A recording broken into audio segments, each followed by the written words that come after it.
July start అయిందంటే చాలండి Instagram లో ఒక పాట తెగ వైరల్ అయిపోతుంది. జూన్ పోతే జూలై గాలి.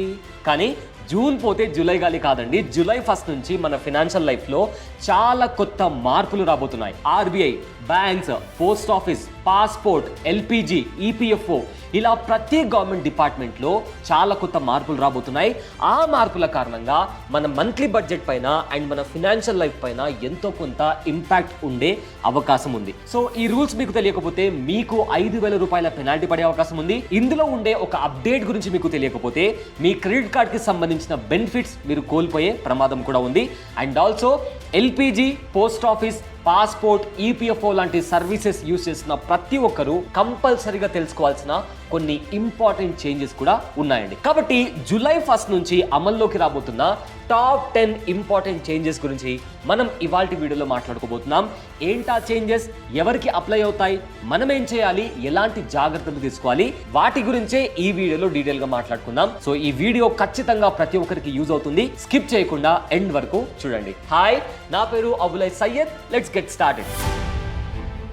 Update number 1, ITR deadline. ముందుగా ప్రతి ట్యాక్స్ పేయర్ ఖచ్చితంగా తెలుసుకోవాల్సిన ఒక ఇంపార్టెంట్ అప్డేట్ తో స్టార్ట్ చేద్దాం. సో ఒకవేళ మీరు ఫినాన్షియల్ ఇయర్ 2025, 2026 కి సంబంధించి ఐటీఆర్ ఫైల్ చేయాలి అనుకున్నట్లయితే ఈ అప్డేట్ మీరు ఖచ్చితంగా తెలుసుకోవాలండి. ఇన్కమ్ ట్యాక్స్ డిపార్ట్మెంట్ ప్రకారం ఐటీఆర్ 1, ఐటీఆర్ 2 ఫైల్ చేయడానికి July 31, 2026 is the dead line. అయితే చాలా మంది ఏం చేస్తారంటే లాస్ట్ డేట్ రోజు ఫైల్ చేద్దాంలే లేదా లాస్ట్ మినిట్ లో ఫైల్ చేద్దాంలే అని చెప్పి డిలే చేస్తుంటారు. అలాంటి టైంలో ఏమవుతుందంటే టెక్నికల్ గ్లిచెస్ రావడం, వెబ్సైట్ స్లో అవ్వడం లేదా నెట్వర్క్ ఇష్యూస్ రావడం, ఇలాంటి ప్రాబ్లమ్స్ మనం తరచుగా ఫేల్ చేస్తుంటాం. సో అలాంటి కేసెస్ లో ఒకవేళ మనం జూలై 31 లోపల ఐటీఆర్ ఫైల్ చేయలేకపోతే ఆగస్ట్ 1 నుంచి బిలేటెడ్ ఐటీఆర్ ఫైల్ చేయాల్సి ఉంటుంది. సో దాని కారణంగా ఏమవుతుందంటే మన పైన పెనాల్టీ పడే అవకాశం ఉంది. ఒకవేళ మీ ఇన్కమ్ 5 లక్షల కన్నా ఎక్కువగా ఉంటే మీ పైన 5,000 రూపాయల పెనాల్టీ పడే అవకాశం ఉంది. అలా కాకుండా మీ ఇన్కమ్ 5 లక్షల కన్నా తక్కువగా ఉంటే మీ పైన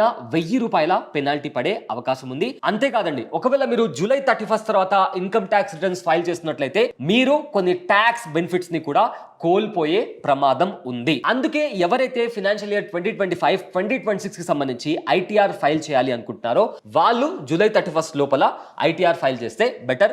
లేకపోతే మీ పైన పెనాల్టీ పడుతుంది అండ్ ఆల్సో మీరు కొన్ని ట్యాక్స్ బెనిఫిట్స్ ని కూడా కోల్పోయే ప్రమాదం ఉంది. Update number 2, free Aadhaar email update. So ఇంతకు ముందు మనం ఒకవేళ మన ఆధార్ కార్డ్ లో మన నంబర్ అప్డేట్ చేసుకోవాలి అన్నా లేదా ఈమెయిల్ ఐడి అప్డేట్ చేసుకోవాలి అన్నా మనకు కొంత ఫీజు ఉండేది. కానీ జూలై 1, 2026 నుంచి UIDAI ఒక గుడ్ న్యూస్ చెప్పింది. ఎవరైతే తమ మొబైల్ నంబర్ ని లేదా ఈమెయిల్ అడ్రస్ ని అప్డేట్ చేసుకోవాలనుకుంటున్నారో వాళ్ళు ఇంతకు ముందు 75 రూపీస్ ఫీజ్ అనేది పే చేయాల్సి ఉంటుంది. సో ఇప్పుడు UIDAI ఆ 75 రూపీస్ ఫీజ్ ని కంప్లీట్ గా జీరో చేసింది. సో ఎవరైతే ఆధార్ కార్డ్ లో మొబైల్ నంబర్ లేదా ఈమెయిల్ అప్డేట్ చేసుకోవాలి అనుకుంటున్నారో వాళ్ళు ఎలాంటి ఫీజ్ లేకుండా మీ ఈమెయిల్ అడ్రస్ అదే విధంగా ఫోన్ నంబర్ ని అప్డేట్ చేసుకోవచ్చు. కానీ ఇక్కడ కండిషన్ ఏంటంటే ఈ ఫ్రీ సర్వీసెస్ ఏవైతే ఉన్నాయో అవి డిసెంబర్ 31, 2026 వరకు మాత్రమే అవైలబుల్ గా ఉంటుందండి. ఆ తర్వాత మీరు మళ్ళీ అప్డేట్ చేసుకోవాలి అనుకుంటే మీరు ఖచ్చితంగా ఫీ పే చేయాల్సి ఉంటుంది. సో ఆ ఫీ ఎంత అనేది అప్పుడు గవర్నమెంట్ డిసైడ్ చేస్తుంది. సో ఎవరైతే మొబైల్ నంబర్ లేదా ఈమెయిల్ అప్డేట్ చేసుకోవాలి అనుకుంటున్నారో వాళ్లకు ఇది సరైన అవకాశం. దయచేసి ఈ సర్వీసెస్ ని యూజ్ చేసుకోండి. Update number 3, passport. మనలో చాలా మంది వేరే కంట్రీస్ కి ట్రావెల్ చేస్తుంటాము లేదా మన కంట్రీలోనే వేరే వేరే సిటీస్ కి మనం ట్రావెల్ చేస్తుంటాము. ఎవరి పాస్పోర్ట్ అయితే ఎక్స్పైరీకి దగ్గరలో ఉందో లేదా ఎవరైతే కొత్త పాస్పోర్ట్ తీసుకోవాలి అనుకుంటున్నారో దానికయ్యే అప్లికేషన్ ఫీకి సంబంధించి ఒక కొత్త అప్డేట్ వచ్చిందండి. కొత్తగా ఇంప్లిమెంట్ చేసిన పాస్పోర్ట్ అమెండ్మెంట్ రూల్స్ ప్రకారం standard 36 page passport booklet fee వచ్చేసి 1,500 నుంచి 2,500 కి పెరిగిందండి. అండ్ ఆల్సో అదే 60 పేజ్ జంబో పాస్పోర్ట్ బుక్లెట్ కావాలి అనుకుంటే ఇంతకు ముందు అది 2,000 రూపీస్ ఉండేది, కానీ ఇప్పుడు 3,500 రూపీస్ కి పెరిగింది. ఎవరైతే తమ పాస్పోర్ట్ ని రెన్యువల్ చేయించుకోవాలి అనుకుంటున్నారో లేదా కొత్త పాస్పోర్ట్ తీసుకోవాలి అనుకుంటున్నారు లేదా ఇతర సర్వీసెస్ ఏవైతే ఉన్నాయో పొందాలనుకుంటున్నారో వాళ్ళు ఈ ప్రైసెస్ ఒకసారి జాగ్రత్తగా చూడండి అండ్ కొత్తగా పెరిగిన చార్జెస్ ని చూసి మీ ఫినాన్షియల్ ప్లానింగ్ తగ్గట్టుగా మీరు ప్రాపర్ గా ప్లాన్ చేసుకోండి. లేకపోతే మనం 1,000 రూపీస్ అనుకుని వెళ్తే అక్కడ చార్జెస్ 2,000 రూపీస్ ఉంటాయి. సో అక్కడ మనకు అప్లై చేసిన తర్వాత మళ్ళీ క్యాన్సిల్ చేయడం ఇదంతా హెడ్ఏక్ ఉండకూడదు అనుకుంటే ఒకసారి రివైజ్ చార్జెస్ ని కూడా మీరు క్రాస్ చెక్ చేసుకొని అప్పుడు మాత్రమే ఆ సర్వీసెస్ కోసం అప్లై చేయండి. Update number 4, HDFC credit card. మీ దగ్గర HDFC క్రెడిట్ కార్డ్ ఉందా? అండ్ ఆల్సో మీరు ముఖ్యంగా ఈ కార్డ్ ని ఎయిర్పోర్ట్ లాంజ్ ఫ్రీ యాక్సెస్ కోసం యూజ్ చేస్తున్నారా? అయితే ఈ ఇంపార్టెంట్ అప్డేట్ ని మీరు ఖచ్చితంగా తెలుసుకోవాలండి. కొత్తగా వచ్చిన అప్డేట్ ప్రకారం HDFC complimentary domestic airport lounge access rules ని మరింత స్ట్రిక్ట్ గా చేస్తుందండి. సో ఇంతకు ముందులాగా నా దగ్గర క్రెడిట్ కార్డు ఉంది, నేను ఎయిర్పోర్ట్ లాంచ్ ని ఎప్పుడు పడితే అప్పుడు ఫ్రీగా యాక్సెస్ చేయగలుగుతాను అంటే అది మీ పొరపాటే. ఇప్పటి నుంచి మీరు ఫ్రీ లాంచ్ యాక్సెస్ పొందాలి అంటే ప్రీవియస్ క్యాలెండర్ క్వార్టర్ లో మీరు మీ క్రెడిట్ కార్డ్ నుంచి 60,000 రూపీస్ స్పెండ్ చేసి ఉండాలి. దీన్ని మనం ఒక సింపుల్ ఎగ్జాంపుల్ తో అర్థం చేసుకునే ప్రయత్నం చేద్దాం. లెట్స్ సే ఫర్ ఎగ్జాంపుల్ మీరు జూలై నుంచి సెప్టెంబర్ క్వార్టర్ లో ఎయిర్పోర్ట్ లాంచ్ సర్వీసెస్ ని ఫ్రీగా యాక్సెస్ చేయాలి అనుకుంటున్నారు. కానీ అలా మీరు పొందాలి అనుకుంటే ఏప్రిల్ నుంచి జూన్ ఈ 3 మంత్స్ మధ్యలో మీరు మీ హెచ్డిఎఫ్సి క్రెడిట్ కార్డ్ ద్వారా 60,000 రూపీస్ ట్రాన్సాక్షన్ ఫినిష్ చేసి ఉండాలి. కేవలం మీరు ఆ కండిషన్ ని ఫాలో అయితే మాత్రమే మీకు ఈ కార్డ్ కి సంబంధించి ఏవైతే ఎయిర్పోర్ట్ లాంచ్ కి సంబంధించిన బెనిఫిట్స్ ఉన్నాయో అవి కంటిన్యూ అవుతాయి. లేకపోతే మీకు ఆ కాంప్లిమెంటరీ సర్వీస్ అనేది క్యాన్సిల్ చేయబడుతుంది. వీడియో కంటిన్యూ చేసే ముందు మీ అందరికీ ఒక ఇంపార్టెంట్ పాయింట్ గురించి చెప్పాలండి. మన ఫ్యామిలీ రెస్పాన్సిబిలిటీస్ అనేవి చాలా ఇంపార్టెంట్. సో ఒకవేళ ఆ రెస్పాన్సిబిలిటీస్ ని ఎవరు తీసుకోకపోతే మీ ఫ్యామిలీ పరిస్థితి ఏంటి? అండ్ అలానే మీరు లేకపోతే లేదా మీ ఇన్కమ్ ఆగిపోతే మీ ఫ్యామిలీ ఫ్యూచర్ పరిస్థితి ఏంటి? ఎప్పుడైనా దీని గురించి ఆలోచించారా? లేదు నేను ఎలాంటి ప్లాన్ చేసుకోలేదు అన్నట్లయితే టర్మ్ అండ్ హెల్త్ ఇన్సూరెన్స్ తీసుకోవడం చాలా ఇంపార్టెంట్ అండి. మీ ఏజ్ చిన్నదే, పైగా పెద్దగా ఎలాంటి జబ్బులు లేవు అన్నట్లయితే కేవలం 400 రూపాయల నుంచి 500 రూపాయల ప్రీమియం కడితే ₹1,00,00,000 వరకు టర్మ్ ఇన్సూరెన్స్ కవరేజ్ పొందొచ్చు. అండ్ అలానే ఆన్లైన్ లో తీసుకున్నట్లయితే అప్ టు 15% వరకు డిస్కౌంట్ పొందే అవకాశం కూడా ఉంది. ఇక్కడ ఇంకో ఇంపార్టెంట్ పాయింట్ ఏంటి అంటే ఈ ప్లాట్ఫామ్ లో 51కి పైగా ఇన్సూరెన్స్ పార్ట్నర్స్ ఉన్నారు. అండ్ అలానే హెల్త్ ఇన్సూరెన్స్ తీసుకోవడం కూడా చాలా ముఖ్యమండి. ఒక హాస్పిటల్ బిల్ మీ సేవింగ్స్ అన్నిటిని జీరో చేయగలదు. దానికోసమే మీరు నెలకు కేవలం 400 నుంచి 500 రూపాయల ప్రీమియం కడితే మీరు ఒక డీసెంట్ హెల్త్ ఇన్సూరెన్స్ కవరేజ్ పొందే అవకాశం ఉంది. ఇప్పుడే ఆన్లైన్ లో తీసుకున్నట్లయితే అప్ టు 25% వరకు డిస్కౌంట్ పొందే అవకాశం ఉంది. ఈ ప్లాట్ఫామ్ లో డెడికేటెడ్ రిలేషన్షిప్ మేనేజర్ ఫెసిలిటీ కూడా ఉంది. డిస్క్రిప్షన్ అండ్ కామెంట్ సెక్షన్ లో లింక్ ఉంది, క్లిక్ చేయండి అండ్ కంపేర్ చేయండి. అండ్ అలాగే టర్మ్స్ అండ్ కండిషన్స్ సరిగా చదివి మీకు నచ్చితేనే కొనుగోలు చేయండి. ఇక తిరిగి మన వీడియోని కంటిన్యూ చేద్దాం. Update number 5, PhonePe SBI credit card. Credit card users కి ఇంకో ఇంపార్టెంట్ అప్డేట్ అండి. ఎస్పెషల్లీ ఇది PhonePe SBI credit card users కోసం. ఒకవేళ మీ దగ్గర ఎస్బీఐ క్రెడిట్ కార్డ్ పర్పుల్ లేదా PhonePe SBI credit card select black ఉంటే ఈ చేంజెస్ కంపల్సరీగా మీరు తెలుసుకొని తీరాలి. జూలై 1 నుంచి SBI card reward point structure ని రివైజ్ చేసింది. అంటే ఇంతకు ముందు ప్రతి ట్రాన్సాక్షన్స్ కి మనకు రివార్డ్ పాయింట్స్ వచ్చే అవకాశం ఉండేది, కానీ ఇప్పటి నుంచి అలా జరగకపోవచ్చు. కొన్ని ట్రాన్సాక్షన్ కేటగిరీస్ ని రివార్డ్ పాయింట్ ఎలిజిబిలిటీ నుంచి కంప్లీట్ గా రిమూవ్ చేశారు. అండ్ ఆల్సో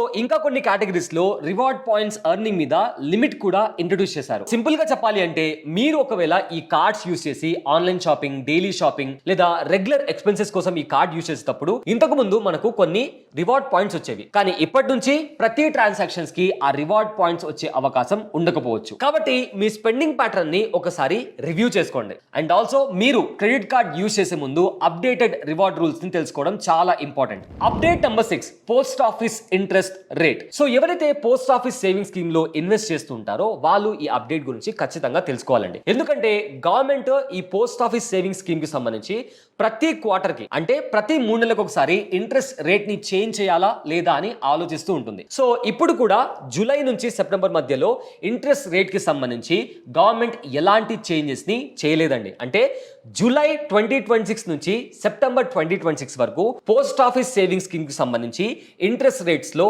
ఎలాంటి మార్పులు ఉండవు. ప్రజెంట్ ఏవైతే ఇంట్రెస్ట్ రేట్స్ కంటిన్యూ అవుతున్నాయో అవే ఇంట్రెస్ట్ రేట్స్ కంటిన్యూ అవుతాయి. లెట్స్ సే ఫర్ ఎగ్జాంపుల్ ఇంతకు ముందు సీనియర్ సిటిజన్ సేవింగ్ స్కీమ్ కి సంబంధించి 8.2% ఇంట్రెస్ట్ ఉండేది. ప్రీవియస్ క్వార్టర్ లో 8.2% ఇంట్రెస్ట్ ఉండేది, కానీ ఈ క్వార్టర్ లో కూడా జూలై నుంచి సెప్టెంబర్ లో కూడా సేమ్ అదే 8.2% ఇంట్రెస్ట్ కంటిన్యూ అవుతుంది. అండ్ ఆల్సో సుకన్య సమృద్ధి యోజనలో కూడా ఏదైతే ఇంట్రెస్ట్ రేట్ ఉండిందో సేమ్ అదే ఇంట్రెస్ట్ రేట్ ఇప్పుడు కూడా కంటిన్యూ అవుతుంది. And also monthly income scheme పైన ఉన్న 7.4% ఇంట్రెస్ట్ రేట్ ఉందో అది కూడా కంటిన్యూ అవుతుంది. సో ఈ రకంగా పోస్ట్ ఆఫీస్ కి సంబంధించి ఏవైతే ప్రతి క్వార్టర్ కి చేంజ్ అవ్వాల్సిన ఇంట్రెస్ట్ రేట్స్ ఉంటాయో ఈ క్వార్టర్ లో ఎలాంటి మార్పులు రాలేదు.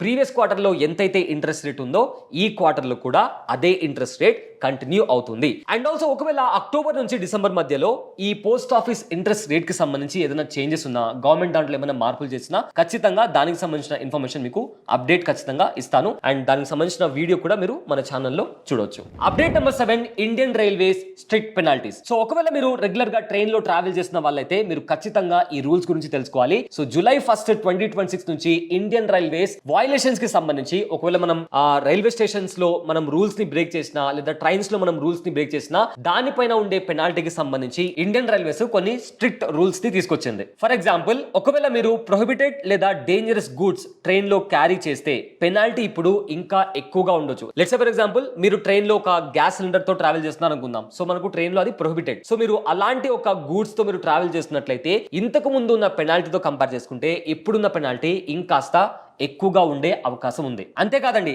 లైసెన్స్ లేకుండా రైల్వే స్టేషన్ లేదా ట్రైన్స్ లో అన్ఆథరైజ్డ్ సెల్లింగ్ చేస్తే మీకు 2,000 రూపాయల వరకు ఫైన్ పడే అవకాశం ఉంది. అండ్ ఆల్సో ఉమెన్స్ కంపార్ట్మెంట్ లో అన్ఆథరైజ్డ్ ట్రావెల్ చేసే వాళ్ళకి పెనాల్టీస్ ఇంకా స్ట్రిక్ట్ గా ఇంప్లిమెంట్ చేస్తున్నారు.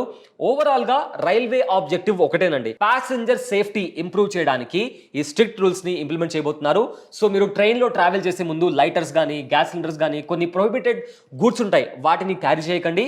క్యారీ చేస్తే మాత్రం మీకు మీ పైన స్ట్రిక్ట్ పెనాల్టీ పడే అవకాశం ఉంది. అండ్ ఆల్సో ఎవరైతే రైల్వే స్టేషన్స్ లో లేదా ట్రైన్ లోపల స్నాక్స్ కావచ్చు, ఫుడ్ కానీ అమ్ముతున్నారో వాళ్ళ దగ్గర లైసెన్స్ లేకపోతే కూడా వాళ్ళపైన కూడా 2,000 వరకు పెనాల్టీ పడే అవకాశం ఉంది.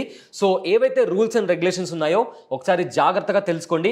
ఒకవేళ మీరు ఆ రూల్స్ ని బ్రేక్ చేస్తే మీ పైన భారీ మొత్తంలో పెనాల్టీ పడే అవకాశం ఉంది. అప్డేట్ నెంబర్ 8, ఎల్పిజి యూజర్స్ కి బిగ్ అలర్ట్. మీ ఇంట్లో ఎల్పిజి గ్యాస్ సిలిండర్ ఉందా లేదా పిఎన్జి ఉందా? అదేనండి, పైప్డ్ గ్యాస్ కనెక్షన్. సో మీరు ఈ ఇంపార్టెంట్ అప్డేట్ ని ఖచ్చితంగా గుర్తుపెట్టుకోవాలి. జూలై 1, 2026 నుంచి government 1 house hold 1 gas connection rule ని చాలా స్ట్రిక్ట్ గా ఇంప్లిమెంట్ చేయబోతుంది. సింపుల్ గా చెప్పాలి అంటే మీ ఇంట్లో ఎల్పిజి గ్యాస్ సిలిండర్ కనెక్షన్ ఉంది అండ్ ఆల్సో పిఎన్జి కనెక్షన్ కూడా ఉంది. సో ఇలాంటి కేసెస్ లో మీరు వాలంటీర్ గా మీ ఎల్పిజి గ్యాస్ కనెక్షన్ ని సరెండర్ చేయాలి, అంటే డిస్కంటిన్యూ చేయాలి. అలా చేయకపోతే గవర్నమెంటే స్వయంగా మీ ఎల్పిజి గ్యాస్ కనెక్షన్ ని కట్ చేస్తుంది. ఒకవేళ మీరు గ్యాస్ బుక్ చేసుకున్నా కూడా మీ ఇంటికి గ్యాస్ కనెక్షన్ అనేది రాదు. సో ఒకవేళ మీ అపార్ట్మెంట్ లో మీరుంటున్న ఇండివిజువల్ హౌస్ లో పిఎన్జి కనెక్షన్ ఉంటే మీరు మీ ఎల్పిజి కనెక్షన్ ని డిస్కంటిన్యూ చేయాలి, సరెండర్ చేయాల్సి ఉంటుంది. అండ్ ఆల్సో ఇక్కడ ఇంకో ఇంపార్టెంట్ పాయింట్ ఏంటి అంటే, ప్రజెంట్ మీరు ఉంటున్న ఇంట్లో పిఎన్జి కనెక్షన్ ఉంది అండ్ అందుకే మీరు ఏం చేశారు, ఎల్పిజి గ్యాస్ కనెక్షన్ ని రిమూవ్ చేసేసారు. అలా కాకుండా ఒకవేళ మీరు ఏరియా మారితే, సో మీరు ఏదైతే కొత్త ఇంట్లో మారినప్పుడు అక్కడ పిఎన్జి కనెక్షన్ లేకపోతే మళ్ళీ మీరు తిరిగి మీ ఎల్పిజి గ్యాస్ కనెక్షన్ ని తీసుకోవడానికి ఆస్కారం ఉంటుంది. సో ఒకవేళ మీ ఇంట్లో ఈ 2 కనెక్షన్స్ ఉంటే కొత్తగా వచ్చిన ఈ రూల్స్ ని ఒకసారి వెరిఫై చేయడం బెటర్ అండి. Update number 9, LPG booking and eKYC rules. ఎవరి దగ్గర అయితే ఎల్పిజి గ్యాస్ కనెక్షన్ ఉందో వాళ్ళకి ఇంకో అప్డేట్ అండి. సాధారణంగా మన ఇంట్లో గ్యాస్ సిలిండర్ అయిపోతే మనం ఏం చేస్తాము, వెంటనే రీఫిల్లింగ్ కోసం అప్లై చేస్తామండి. కానీ రీఫిల్లింగ్ కి సంబంధించి గవర్నమెంట్ కొన్ని స్ట్రిక్ట్ రూల్స్ ని తీసుకొచ్చింది. జూలై 1, 2026 నుంచి ఒకవేళ మీరు అర్బన్ ఏరియాలో ఉంటే రీఫిల్లింగ్ కి సంబంధించి 25 డేస్ గ్యాప్ ఉండాలి. అంటే మీ గ్యాస్ సిలిండర్ బుక్ చేసిన తేదీ నుంచి నెక్స్ట్ గ్యాస్ మీరు బుక్ చేసుకోవాలి అనుకుంటే 25 డేస్ తర్వాత మాత్రమే మీరు గ్యాస్ సిలిండర్ ని బుక్ చేసుకోగలరు. అలా కాకుండా మీరు రూరల్ ఏరియాస్ లో ఉంటున్నారు, సో దానికి సంబంధించి 45 డేస్ గ్యాప్ ని గవర్నమెంట్ సెట్ చేసింది. అంటే మీరు ఇవాళ గ్యాస్ సిలిండర్ బుక్ చేసిన తర్వాత, మీ ఇంటికి గ్యాస్ సిలిండర్ వచ్చిన తర్వాత మీరు ఇంకో గ్యాస్ సిలిండర్ బుక్ చేసుకోవాలి, రీఫిల్లింగ్ బుక్ చేసుకోవాలి అనుకుంటే ఆ గ్యాప్ వచ్చేసి 45 డేస్. ఆ 45 డేస్ తర్వాతనే మీరు ఇంకో రీఫిల్ కి అప్లై చేసుకునే అవకాశం ఉంటుంది. అంతేకాదండి, డొమెస్టిక్ ఎల్పిజి కన్స్యూమర్స్ అందరికీ Aadhaar based biometric eKYC government ఇప్పుడు ఆల్మోస్ట్ మ్యాండేటరీ చేసింది. అంటే దీని అర్థం ఏంటంటే, ఒకవేళ మీరు మీ డిస్ట్రిబ్యూటర్ దగ్గర ఆధార్ బయోమెట్రిక్ ఈకేవైసీ ఫినిష్ చేయకపోతే ఫ్యూచర్ లో మీరు చేసుకోవాలనుకున్న రీఫిల్లింగ్ డిలే అయ్యే అవకాశం ఉంది. అంతేకాదండి, ఎవరైతే సబ్సిడీకి ఎలిజిబుల్ అయినారో వాళ్ళకి కూడా సబ్సిడీ హోల్డ్ అయ్యే అవకాశం ఉంది. అంటే వాళ్ళ బ్యాంక్ అకౌంట్ లో సబ్సిడీ పడే అవకాశం చాలా తక్కువ. సో అందుకే ఈ రోజే మీ LPG gas connection Aadhaar biometric finish అయిందో లేదో ఒకసారి క్రాస్ చెక్ చేసుకోండి. కాబట్టి మీ ఎల్పిజి కనెక్షన్ కి ఆధార్ అథెంటికేషన్ అయిందో లేదో ఇవాళ ఒకసారి క్రాస్ చెక్ చేసుకోండి. Last but not least, update number 10, EPFO 3.0. ఎవరైతే ప్రైవేట్ కంపెనీస్ ఎంప్లాయీస్ ఉన్నారో వాళ్లకు ఈ అప్డేట్ చాలా బాగా యూజ్ అవుతుందండి. చాలా రోజుల నుంచి వెయిట్ చేస్తున్న EPFO 3.0 digital upgrade roll out ఇప్పుడు స్టార్ట్ అవబోతుంది. ప్రావిడెంట్ ఫండ్ సర్వీసెస్ ని ఫాస్టర్ గా, ట్రాన్స్పరెంట్ గా చేయడానికి గవర్నమెంట్ ఈ సర్వీసెస్ ని ఇంట్రడ్యూస్ చేసింది. సో కొన్ని రిపోర్ట్స్ ప్రకారం ఫ్యూచర్ లో పిఎఫ్ విత్డ్రావల్ ప్రాసెస్ ఇంకా సింపుల్ అవబోతుంది. లాంగ్ వెయిటింగ్ పీరియడ్స్ కూడా తగ్గడంతో పాటు యూపీఐ యూపీఐ నెట్వర్క్స్ కావచ్చు, లేదా ఏటీఎం ద్వారా మీరు మీ పిఎఫ్ అమౌంట్ ని విత్డ్రా చేసుకునే ఫెసిలిటీ రాబోతుంది. అంటే ఇప్పటి నుంచి మీరు మీ పిఎఫ్ అమౌంట్ ని విత్డ్రా చేసుకోవాలి అనుకుంటే ఆఫీస్ల చుట్టూ తిరగాల్సిన అవసరం లేదండి. ఇప్పటి నుంచి ప్రాసెస్ ఇంకా డిజిటల్, ఫాస్ట్ అండ్ యూజర్ ఫ్రెండ్లీగా మారబోతుంది. అండ్ ఆల్సో ప్రైవేట్ ఎంప్లాయీస్ అందరికీ ఇది ఒక మంచి పాజిటివ్ అప్డేట్ అని చెప్పుకోవచ్చు. సో ఇవ్వండి జూలై 1 నుంచి ఇంప్లిమెంట్ కాబోతున్న top 10 financial and government rule changes. వీటిలో కొన్ని చేంజెస్ మీ లైఫ్ మీద డైరెక్ట్ గా ఇంపాక్ట్ చూపిస్తాయి అండ్ కొన్ని చేంజెస్ మిమ్మల్ని పెనాల్టీస్ నుంచి కాపాడే అవకాశం కూడా ఉంది. అండ్ ఆల్సో ఇంకొన్ని చేంజెస్ మీ డబ్బుని సేవ్ చేయడానికి యూజ్ అవుతాయి. అందుకే ఇలాంటి ఫినాన్షియల్ అప్డేట్స్ ని రెగ్యులర్ గా ఫాలో అవ్వడం చాలా ఇంపార్టెంట్ అండి. సో ఇలాంటి ఫినాన్షియల్ అప్డేట్స్ ని, కొత్త గవర్నమెంట్ రూల్ చేంజెస్ ని మీరు మిస్ అవ్వకుండా ఉండాలి అంటే మన ఛానల్ ని ఇవాళే సబ్స్క్రైబ్ చేసుకోండి. ఇంకో ఇంట్రెస్టింగ్ టాపిక్ తో మళ్ళీ కలుద్దాం. This is Abulai Syed. Thanks for watching. Brand partnerships and advertising enquiries కోసం brand@bosswala.com కి ఈమెయిల్ చేయండి, లేదా 9108014192కి వాట్సాప్ చేయండి. Bosswala. Be the boss.